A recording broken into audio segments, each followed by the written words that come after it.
Materialism never leads to godliness. Things are only obstacles that get in the way of an eternal perspective. We talk about mission. There will be some of our brothers tonight in places around the world on mission for God. They will starve to death tonight because of their confession of Christ. There are others that will live in places you wouldn't put your pigs for the sake of Christ.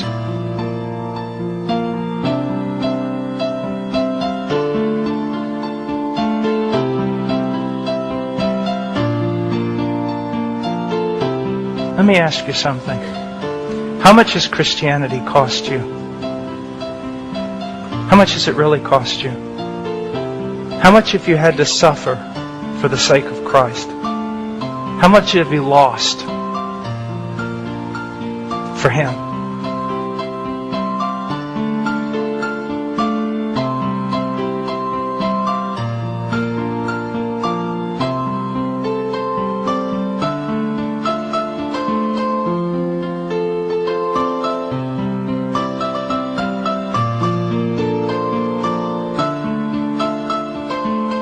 I'll always ask young people, what do you talk about most? There's your God. What do you think about most? There is your God. What do you have your eye set upon?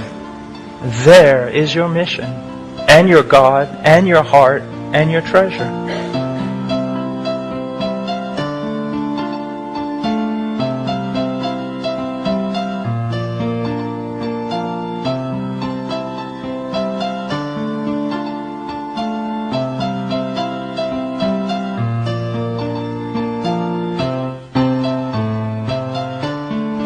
What consumes you? One of the worst things you can do is reduce Christianity down to a moral thing you do because it's what everyone else who is moral does. Talking about passion. We're talking about treasure. Now, let me say something very, very revealing about myself, about human nature, about men. When I was in Peru serving the Lord, it was during a terrible war. People were dying all around. Sometimes I was in the city of Lima, which was considered the worst place on the face of the earth at that time. Sometimes in the jungles, on the Amazon, sometimes on the Marañón, sometimes in the Andes Mountains, fraught with danger. People used to tell me, it must be so hard to live for Christ there. No. Easiest thing I've ever done was live for Christ there. Why? You have nothing. You have nothing but Christ. And if Christ doesn't save you that day, you won't be saved. If He doesn't feed you that day, you won't be fed. If He doesn't protect you, you will not be protected. There's nothing you can do in the arm of your own strength. Get up in the morning, you get out of the tent, you go bathe in the river, you come back, you eat something. You go preach the gospel all day. You come home, you collapse in the tent, you wake up the next morning, you do it all over again.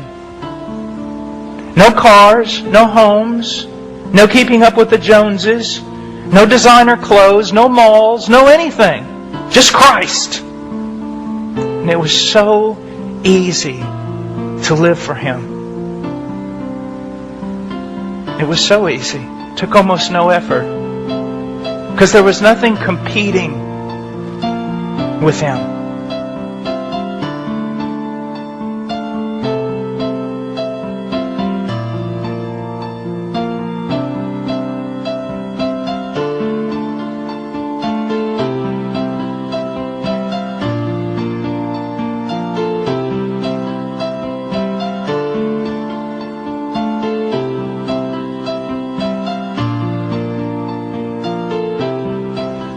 I feel like one of the worst things that ever happened to me, even though I know it isn't, because it is within the will of God, God called me to come back to the United States.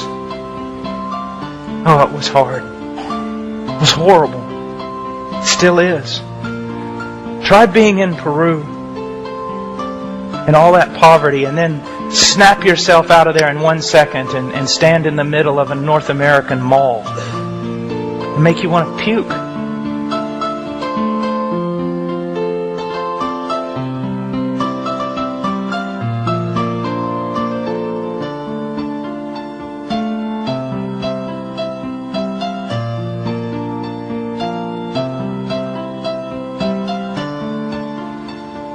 Look around at everything that glitters and shines. Just make you nauseous. It is not hard to live for Christ in Peru. It's hard to live for Christ in the United States of America. Such a battle. And to be honest with you folks, we're losing it. We're losing it.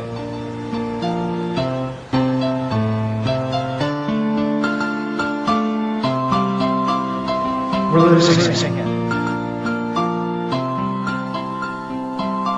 So you're looking at me, okay, the maker of the world, and then you on this little planet, you're looking at this little house here and this little car and going, man, I don't know if I can give that up or retirement for a few years. And you comparing me, the creator, the one who made the whole world, who spoke it into existence. And you're going, ooh, I don't know if I can give up this little thing on this piece of dirt for him. He goes, that makes me sick. You make me want to gag. I just want to spit you out of my mouth. See, your riches have so blinded you that you think the stuff is good. You don't see it as dung. It's a big pile of crap. And you don't get it. You think it's actually good. It's all this great stuff. You've been blinded by it. He goes, and that just makes me sick. God looks and he goes, man, you're comparing me to this? You're wondering if I'm valuable enough? Man, the kingdom of heaven is a guy that just goes, duh. Are you kidding me? Let me just sell everything. It's about a guy that jumps out of the tree and goes, forget it. I can have God. He goes, but these people that are lukewarm, that's just repulsive. That's just sick to me. I have this haunting fear that many of the people that attend Cornerstone Church, even if you've been coming for years and you grew up in the church or whatever else, I have this fear that some of you, possibly many, many of you, are going to hell.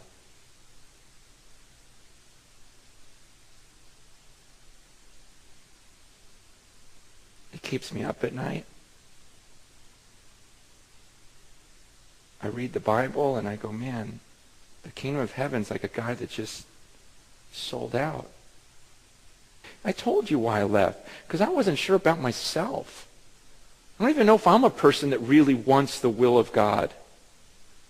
Sometimes I get caught, what do you think, that suddenly I'm just oblivious to all the riches and everything? I get caught, I get sucked into Simi Valley of this comfort, secure, happy little Disneyland world we live in. And I get attached thinking, this is my home, this is the home. And God just saying, come on, that's not your house. Man, I get sucked in by this awesome little family and how cute my kids are, how much I love them, and ooh, I couldn't bear to lose one. You know, it's like, no, God.